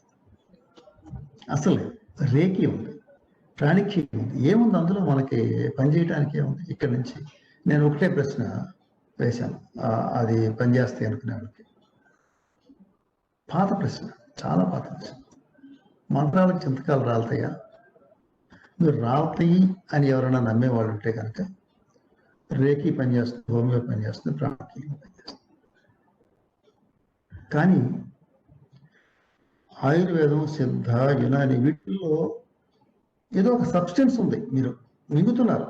ఆ సబ్స్టెన్స్ లో కొన్ని కెమికల్స్ ఉంటాయి, అందులో కొన్ని జబ్బులకి కొన్ని పనిచేసే అవకాశం ఉంది, కొన్ని పనిచేయపోయే అవకాశం ఉంది. కానీ హోమియోపతి, రేకి, ప్రాణిక్ హీలింగ్ ఇవన్నీ అవన్నీ శుద్ధత. వాటిలో ఏది రుజువు పడింది? హోమియోపతిని ఇంగ్లాండ్, ఆస్ట్రేలియా, ఫ్రాన్స్, స్పెయిన్, ఇందులో ప్లాసిబోకి మించిన వైద్యం ఏమీ లేదు, రిజల్ట్స్ ఏమీ లేవు. ఇది పూర్తిగా దండగా, దీని మీద రూపాయి కూడా ఖర్చు పెట్టకూడదు, గవర్నమెంట్ వీటికి సపోర్ట్ చేయదని చెప్పి తేల్చిపారేసి, గవర్నమెంట్ నుంచి ₹1 కూడా. ఎవరికైనా నమ్మకుండా వాడుకుంటారంటే వేరే విషయం. సార్, నమ్మకం వేరు, శాస్త్రం వేరు. నమ్మకం, నేను నమ్ముతాను అంటే దానికి ఇంకా ఆర్గ్యుమెంట్ ఏముంది? ఇది రుజువు పడిందా లేదా? రుజువు పడితేనే శాస్త్రం, రుజువు పడకపోతే అది అశాస్త్రం. లేదా ఇంకా రుజువు పడాల్సిన టైం ఉంది, ఇంకా పరీక్షలు చేస్తున్నారు, పరిశోధన చేస్తున్నారు అని చెప్పేసి అనుకోవచ్చు. సో నేను మొత్తం మీద ఇది చెప్పదలుచుకుంది ఏంటంటే, 2021కి ముందు జరిగిన అనేక వేల లక్షల సంవత్సరాల నుంచి, మానవుడు పుట్టినప్పటి నుంచి ఇప్పుడు దాకా జరిగిన రకరకాల వైద్యాల యొక్క అందులో ఉండే మంచిని తీసుకున్నదే ఆధునిక వైద్యం. ఇది రుజువు పడింది, ఇది శాస్త్రం. రుజువు పడని దాన్ని మనం ఇవాళ వాడటం అనేది మనకి మంచిది కాదు. అంటే నేచురల్, అది నేచురల్ అండి, అదేం ప్రమాదం లేదు అని చెప్పి అంటారు. నేచురల్. నాగముష్టి అని ఒక మొక్క ఉంది. నాగముష్టి మొక్కని తింటే షుగర్కి అసలు అలోపతిలో మీకు వైద్యం లేదు, మీరు తగ్గించలేరు కదా, ఇదైతే తగ్గించేస్తుంది అని చెప్పేసి ఒక అతను, నా ఫ్రెండ్, ఒకసారి ఒక రోజు అతను ఆర్టీసీ డ్రైవర్, శ్రీశైలం నుంచి అడిగిన వాళ్ళందరికీ తీసుకొస్తా ఉంటాడు. ఒక రోజు పొద్దున్నే ఫోన్ చేశాడు. ఫోన్ చేసి, అన్నయ్యకి బాగాలేదు సార్, డాక్టర్ గారు అర్జెంట్గా తీసుకొస్తాను. తీసుకురాను, తీసుకెళ్ళి చనిపోయాడయ్యా, ఈసారి షుగర్ అది ఉంది కదా, బహుశా హార్ట్ అటాక్ అది వచ్చి ఉంటుంది బాగా మ్యాసివ్ గాను, అందుకని చనిపోయాడు. కాదు డాక్టర్ గారు, నేను నాగముష్టి వేరు తీసుకొచ్చాను, గ్లాస్ తాగాడు అందుకని చచ్చిపోయాడు. లేదే షుగర్ ఉంది కాబట్టి హార్ట్ అటాక్ వచ్చి ఉంటుందిలే అని చెప్పి పంపించేసి ఏం మాట్లాడుకుని వెళ్ళిపోయాడు. మర్నాడు పొద్దున్నే డాక్టర్ గారితో మాట్లాడి బయట నుంచి కవర్ చేశాడు. సార్ రమ్మను. సరే వచ్చి ఒక బ్యాగ్ తీసుకొచ్చి నా టేబుల్ మీద పెట్టి అది తీసి అందులోంచి ఒక గిన్నె తీసి ఆ గిన్నెలో నీళ్లు తీసి సార్ ఒక చెంచా తాగాను. తాగిన తర్వాత 2-3 నిమిషాల కల్లా నాకు విపరీతమైన గుండె వేగం పెరిగిపోయింది, దడ వచ్చేసింది, ఉడుకు వచ్చింది, చెమటలు పట్టేసేసి నాకు కాసేపటికి ఒక 4-5 నిమిషాల్లో నేను చచ్చిపోతున్నానని నాకు అర్థమవుతుంది, ప్రమాదం అవుతుంది. డాక్టర్ గారు, మా అన్నయ్య ఇది గ్లాస్ తాగాడు, మీరు ఒక్క రాత్రి నీళ్ళలో పెట్టుకుని ఆ వేరుని, యాక్చువల్గా వేరు కదా అది కాండమే, పెట్టుకుని తీసుకొచ్చాడు. నా దగ్గర ఇప్పటికీ ఉంది, నేను చూపించగలను. నేను ఫేస్బుక్లో అయితే ఫోటోలు ఇప్పుడు పెట్టాను. అది కాండం రాత్రి అంతా పెట్టేసేసి ఆ గ్లాస్ నీళ్ళు తాగేశాడు. తాగేసిన తర్వాత చచ్చిపోతున్నానని తనకి అర్థమయ్యి తమ్ముడికి ఫోన్ చేసి, అరే ముందు నాన్నకి ఇచ్చాను, నాన్నని నేను చచ్చిపోతున్నాను, నాన్న మాత్రం బతికించి ముందు అది ఆపంటే గబిక్కి అతను ఆపి తను తీసుకొచ్చాడు. నేను ఒక చెంచా నీళ్ళు తాగేటప్పటికి విపరీతమైన దడ, ఉడుకు, పాల్పేషన్, భయంతో కాదు, నాకు లోపల దాని యొక్క లక్షణాలు వచ్చినాయి. ఒక చెంచా తాగితే మీకు ఇట్లా ఉంది కదా, నేను చచ్చిపోతున్నాను డిసైడ్ చేసుకున్నాను, కానీ చివరికి ఇట్లా చచ్చిపోతున్నానే అనుకున్నాను, ఈ పిచ్చి పని చేసి చచ్చిపోతున్నానే, చావంటే భయం ఉంది కదా. అతను చెప్పాడు, ఇది గ్లాస్ తాగితే మరి ఇంకెట్లా ఉంటుందండి దీని మూలంగా. కరెక్ట్, అందులో ఉండే కెమికల్ కొద్దిగా చేదుగా ఉంది, అది కొంత షుగర్ తగ్గించవచ్చు. ఇప్పుడు నేరేడులో కొంత తగ్గిస్తుంది, మెంతుల్లో కొంత తగ్గిస్తుంది, కానీ అది ఎంత మోతాదు, ఏం తగ్గిస్తుంది, ఎంత మోతాదు తగ్గిస్తుంది, దాన్ని ఎట్లా వాడాలి అనేది పరీక్ష చేసి మనం వాడాలి. అట్లా కాకుండా ఇది మంచిది, ఇది బాగుందని చెప్పి తీసుకొచ్చి చేస్తే ఒక ప్రాణం పోయింది. నేచురల్ అంటే మామూలుగా దొరికే మొక్కలు లేకపోతే ఇవి అన్ని సహజంగా దొరికే అన్ని కూడా ప్రమాదం లేని అనుకుంటారేమో. ఏది పెడితే అది తినొద్దు, మనకు తెలిసి మాత్రమే తినండి, ఇది లేకపోతే అది కూడా మనకి చావుకు వస్తుంది. కానీ సహజంగా దొరికే కొన్ని అసలు అశాస్త్రీయమైన భావనలు చాలా విపరీతంగా ఉంటాయి. మేము స్వచ్ఛ చల్లపల్లి అనే ప్రోగ్రాం చేస్తుంటాం, అందులో బాగా ఊరంతా మొక్కలు పెట్టాం. సార్ ఔషధ మొక్కలు పెట్టారు అంటే ఔషధ మొక్కలు అంటే ఏంటండి? మంచి సార్, ఔషధ మొక్కలు అంటే ఏ మొక్క ఏం ఔషధం వస్తుంది, అందులోంచి ఎవరైనా తీస్తున్నారా, దాన్ని ఏం చేయాలండి? ఖచ్చితంగా కొన్ని మొక్కల నుంచి చెప్పా కదా ఇందాక, బెళ్ళగన్నేరు మొక్కల నుంచి క్యాన్సర్ మందులు వస్తాయి, డిజిటాలిస్ అనే మందు మొక్కల నుంచే వస్తుంది, సర్పగంధ నుంచి సర్పగంధ వస్తుంది. మేము ఊళ్ళో మొక్కలు మంచి పెడితే మంచిది, అంటే మన ఇంట్లోనో లేకపోతే ఊళ్ళోనో ఉంటే కనుక ఆ గాలి వస్తే మంచిది. దీన్ని ఎవరు రుజువు చేశారు అంటే హేతుబద్ధంగా తర్కబద్ధంగా ఆలోచించడం అనేది అసలు మనుషులకి ఉన్న కొద్దిగా తగ్గిపోతుంది. 40 సంవత్సరాల క్రితానికి ఇప్పుడు చూస్తే చాలా బాధేస్తుంది. నేను అందుకని ఇందాక మన మిత్రులందరిలో 40 సంవత్సరాల లోపు ఉన్నాడు ఎవరు కుర్రాళ్ళు ఉంటే ఇంకా ఉత్సాహంగా, పెద్దవాళ్ళలో ఖచ్చితంగా ఉంటుంది. ఇప్పుడు వచ్చే దాంట్లో ఎమోషన్ తప్పితే తర్కబద్ధంగా ఆలోచించే వాళ్ళ సంఖ్య లేదని నేను అంటలేదు, కానీ తక్కువగా ఉంటుంది అనేది బాధ. ఇదంతా నేను ఇప్పుడు క్యూరేటివ్ మెడిసిన్ చెప్పాను. మెడిసిన్ 2 రకాలు, రాకుండా చూడటం, వచ్చిన తర్వాత వైద్యం చేయటం. ఇదంతా వచ్చిన తర్వాత వైద్యం చేసే దాని గురించి అంతా మాట్లాడుతాం. అసలు రాకుండా చేయటంలో మరి శాస్త్రం ఏంటి, అశాస్త్రం ఏంటి, అందులో కూడా ఉంటుంది. అందులో ఏంటంటే ఒకటి, ఏదన్నా జబ్బు వస్తే అమ్మవారికి పూజ చేయటం, జంతు బలు ఇవ్వటం. మసూచి వచ్చినప్పుడు బలు ఇచ్చేవారు కాదు, అమ్మవారు ఆగ్రహించారు, అది మసూచి రకరకాలు వచ్చినప్పుడు అవన్నీ మరి ఇప్పుడు నమ్ముతాం మనం. ఎందుకంటే మసూచి ఎందుకు వస్తుందో తెలుసు, ఆటలం ఎందుకు వస్తుందో తెలుసు, పొంగు ఎందుకు వస్తుందో తెలుసు, ఏ వైరస్ మూలంగా వస్తుంది లేకపోతే దానికి వైద్యం ఏంటో తెలుసు. తెలిసినప్పుడు కూడా ఇప్పుడు బలిస్తే నమ్మట్లేదు కదా. సో ప్రివెన్షన్లో కూడా మనకి అంత ముందున్న అశాస్త్రీయ భావనలు కొన్ని తొలగిపోయినాయి, కొన్ని ఇంకా ఉంటాయి. ఉదాహరణకి ప్రివెన్షన్లో ఏంటి ముఖ్యమైన శాస్త్రీయమైన భావానికి వ్యాక్సినేషన్. ఇప్పుడు కరోనాకి వ్యాక్సిన్ చేయించుకోమని చెప్తున్నాం. పోలియో దాదాపుగా గ్లోబ్ నుంచి తరివేసినట్టే, కొద్దిగా అక్కడక్కడ కేసులు తప్పితే మా సూచన అసలు పూర్తిగా తరివేసాం కదా వ్యాక్సినేషన్తో. ఇది ప్రివెన్షన్, ఇది శాస్త్రం. వేయించుకోకుండా ఉండటం ఇప్పుడు అశాస్త్రీయత కదా. సో అట్లాగే డయాబెటిస్ సంబంధించి మందులు ఇందులో ఆహార నియమాలు అనేది పాటించటం, ఆహారం ద్వారా తగ్గించుకోవచ్చు అని చెప్పేసి మేము పాఠాలు చదివాం. కానీ ఇవాళ వీరమాచార్య రామకృష్ణ గారు కానీ లేకపోతే కిషోర్ బాబు గారు కానీ వాళ్ళు చెప్పిన మీటింగుల్లో కానీ లేకపోతే వాళ్ళు చెప్పే విధానం కానీ లేకపోతే పుస్తకాల్లో కానీ చక్కగా ఆహారం ద్వారా ఎంత బాగా తగ్గించుకోవచ్చు, ప్రివెన్షన్ చేసుకోవచ్చు, రాకుండా వచ్చిన దాన్ని కూడా తగ్గించుకోవచ్చు అని చెప్పి చెప్తున్నారు. ఇదంతా మరి శాస్త్రం కదా. ఇవాళ దాదాపు రుజువు పడినట్టే. అది రుజువు పడని అంశాలు. ఒకప్పుడు మరి షుగర్ కంటే ఇది దేని మూలంగా వస్తుందో వాళ్ళకి తెలియదు, దానికి ఏం వైద్యం లేదు. ఇవాళ రాకుండా ఒక కుటుంబంలో తల్లిదండ్రులు ఉంటే మనం రాకుండా చూసుకోవడానికి పద్ధతులు ఉన్నాయి. ఫిట్గా ఉండటం, తగిన ఎక్సర్సైజ్ ఉండటం, ఆహారంలో కార్బోహైడ్రేట్ బాగా తగ్గించడం, ఫ్యాట్ ఎక్కువ తీసుకోవటం, ఇవన్నీ మరి ప్రివెన్షన్. ఇది శాస్త్రం.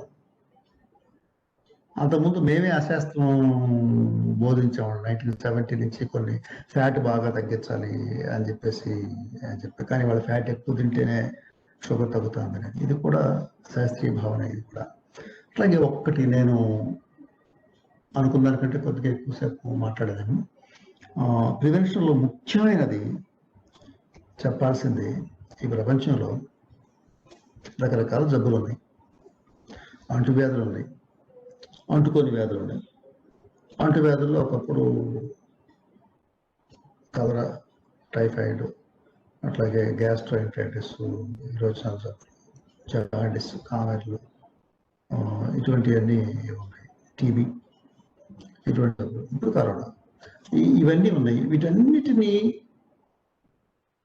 వాటికి రాకుండా చేసుకోవటంలో కానీ, వ్యాక్సినేషన్ వేయటంలో కానీ, ఇప్పుడు మసూచ్కి వ్యాక్సినేషన్, పోలియోకి వ్యాక్సినేషన్, అట్లాగే ఈ అంటుకోకుండా ఉండటానికి ఇంకా ఏం చేయాలనేది ఆలోచించాం. అంటుకోని వ్యాధులు అంటే మన షుగర్, బీపీ, క్రానిక్ వ్యాధులు, ఇవన్నీ. దీనికి 1847 చిన్న ఒక జరిగిన విషయాన్ని చెప్పి నేను నా వాదన ముగిస్తాను. 1847లో ఇంగ్లాండ్లో బాగా డబ్బు ఉన్న వాళ్ళు 44 సంవత్సరాలు బతికారు. యావరేజ్ వర్కింగ్ క్లాస్ శ్రామిక వర్గం 22 సంవత్సరాలు బతికారు. నేనేదో నాకు ఊహల్లో వచ్చి చెప్పింది కాదండి. మా పుస్తకంలో సోషల్ అండ్ ప్రివెంటివ్ మెడిసిన్లో మొదటి పేజీల్లో ఉన్న మాటలు నేను చెప్తున్నాను. రికార్డెడ్ది. ఎందుకు ఇట్లా ఉంది అని చెప్పేసి లండన్ మేయర్ ఒక కమిటీ వేశాడు. చాడ్విక్ అనే ఆయన లాయర్, ఆయన ఆధ్వర్యంలో ఒక కమిటీ వేశాడు. ఆ కమిటీ ఏం చెప్పింది, మీట్ అయ్యి రకరకాల కొన్నిసార్లు మీట్ అయిన తర్వాత చెప్పింది ఏంటంటే, మనకి ఇండస్ట్రియల్ రెవల్యూషన్ వచ్చిన తర్వాత, ఇండస్ట్రీస్ వచ్చిన తర్వాత కాలనీస్ వచ్చింది. 2000, 5000, 10,000 రకరకాల కాలనీస్ వచ్చింది. మనుషులు దగ్గరగా ఉన్నారు. చెత్త పోగొతుంది, చెత్త నుంచి జబ్బులు వస్తుంది. కాబట్టి చెత్తను తీసుకెళ్లి ఊరికి దూరంగా వేస్తే మంచిదే. ఆ కాలంలో ఇప్పుడు మన కృష్ణానది లాగా, మాకు విజయవాడ కృష్ణానది మంచినీళ్ళకే అదే. మేము ఒంటేలు పోసి విరోచనం అయింది, లేకపోతే బాత్రూమ్ నుంచి వచ్చిన అంతా కూడా తీసుకెళ్ళాం కనుక అయ్యే నీళ్లు మళ్ళీ ఇటు తీసుకొచ్చి తాగుతాం, మళ్ళీ ఇటు పోస్తాం. పై వాళ్ళ ఎన్ని కింద వాళ్ళు తాగుతారు. ఇంత ఘోరంగా ఇదే పరిస్థితుల్లో అప్పుడు థేమ్స్ నది ఉండేది లండన్లో. ఈయన ఏం చెప్పారంటే, చాడ్విక్ ఆధ్వర్యంలో ఉన్న కమిటీ చెప్పిందంటే, ఈ చెత్తనంతా తీసుకెళ్ళి ఊరికి దూరంగా వేద్దాం, చెత్తలోంచి వస్తున్నాయని. వాళ్ళు చెత్తలోంచి జబ్బులు వస్తాయి అంటున్నారు. వాళ్ళకి బ్యాక్టీరియా ఉందని, వైరస్ ఉన్నాయని, క్రిములు అని తెలియదు. ఎందుకంటే ఇక్కడ కనుక్కోవాలి. వాళ్ళు సిన్సియర్గా మన గవర్నమెంట్ లాగా తీసుకెళ్లి చెత్తబుట్టలో వేసేయకుండా దాన్ని నివేదికని వాళ్ళు ఇంప్లిమెంట్ చేస్తే 10 ఏళ్లలోనే వాళ్ళకి రిజల్ట్స్ కనిపించింది.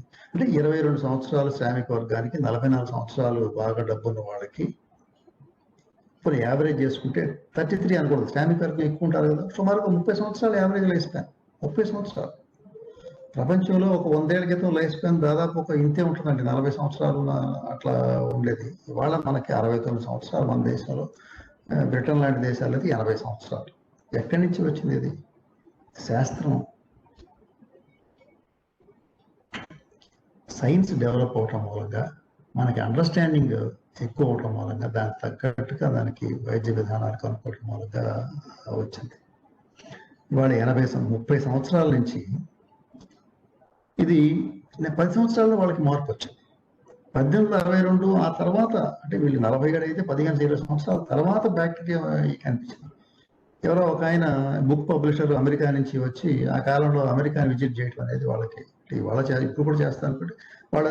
వాళ్ళ తాత ముత్తాతలలో అమెరికాలో వాళ్ళు కదా, సారీ ఇంగ్లాండ్ వాళ్ళు కదా, అమెరికా నుంచి వచ్చి ఇంగ్లాండ్ వచ్చేసి చూసి వెళ్తుంటారు. మా తాతలు ఇట్లాగూ ప్లేస్ ఇది ఇది అట్లా బుక్ పబ్లిషర్ వచ్చి ఇంగ్లాండ్లో అద్భుతం జరుగుతుంది అని చెప్పేసి అక్కడ రాసేసాయి పేపర్స్.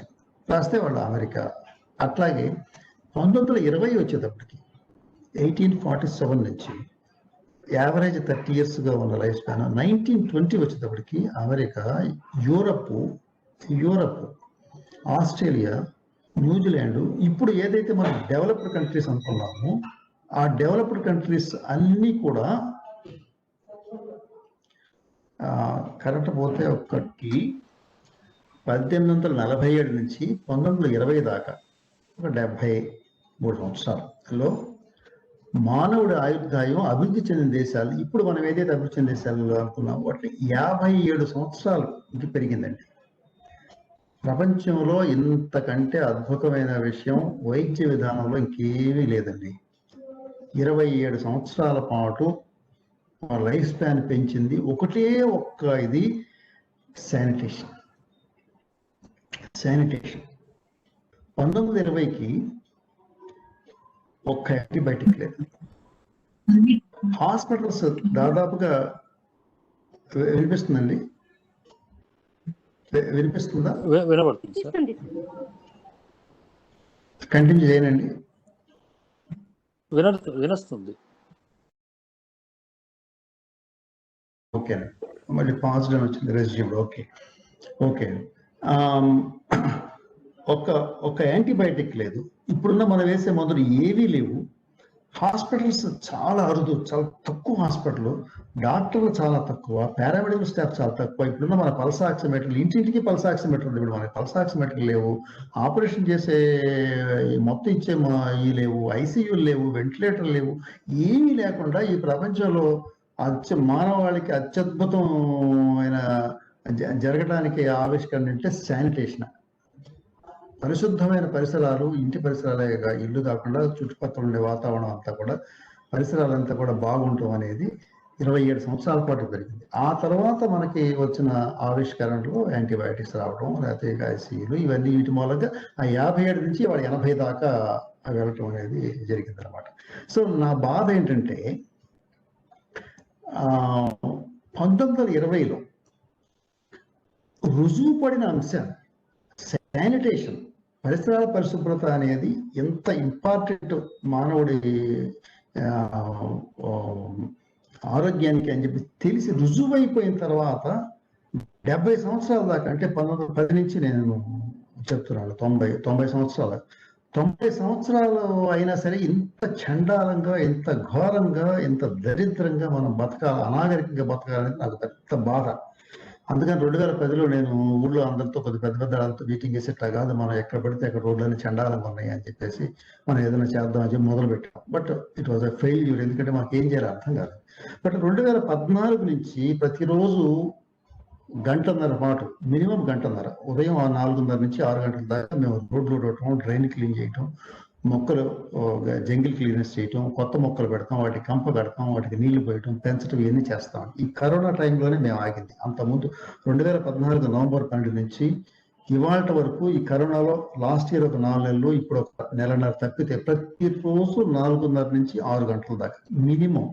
యాక్చువల్గా 2 గంటలు చేస్తాం, 1.5 గంటల అనేది మేము పెట్టుకున్నాం అనమాట. రోజు 3:45 లేకటం, 4:15 కల్లా వెళ్ళిపోవటం, అక్కడి నుంచి మొదలు పెట్టేసేసేయటం కార్యక్రమాలు చేయడం చేస్తాను. ఎందుకంటే జనానికి ఇందులో ఉండే ఉపయోగాన్ని చూపించాలంటే మేము క్లీన్ చేయటం మూలంగా ఉపయోగపడుతున్నాను కాదు, దీని నుంచి ప్రజలకి, ప్రజాప్రతినిధులకి, ఆఫీసర్లకి, వీళ్ళందరికీ కూడా ఒక చలనం కలిగించి దాన్ని ఇది చేయాలని చెప్పి ఆ రకంగా మేము చల్లపల్లిలో స్వచ్ఛ చల్లపల్లి అనే ఉద్యమాన్ని తయారు చేస్తుంది. ప్రివెంటివ్ ఆస్పెక్ట్లో, క్యూరేటివ్ కాదు, ప్రివెంటివ్ ఆస్పెక్ట్లో ఈ పబ్లిక్ శానిటేషన్ ఎంత ఉపయోగం అని చెప్తూ, ఒక స్టేజ్లో అయితే 45 మంది శానిటేషన్ ఎంప్లాయీస్ కూడా మేము పెట్టుకుని మార్నింగ్ వర్క్ మేము చేసేవాళ్ళం. శానిటేషన్ ఎంప్లాయీస్ని 45 మందిని పెట్టుకుని నెలకి దాదాపు 5.5 లక్షలు ఖర్చు పెడుతూ ఊరంతా అందరికి ప్రతిరోజు మీరు చెత్తను మాకు ఇవ్వండి, మీరు రోడ్డు మీద పడేద్దని చెప్పి తీసుకెళ్ళి డంపింగ్ యార్డ్లో చేయటం ఇవన్నీ చేసేవాళ్ళం అనమాట. సో ఇది ప్రివెంటివ్ ఆస్పెక్ట్లో మనకి sanitation, vaccination, diet, proper diet అనేది చాలా ఇంపార్టెంట్. ఇది శాస్త్రం. అశాస్త్రీయత రోడ్డు మీద పడేయడం అశాస్త్రం.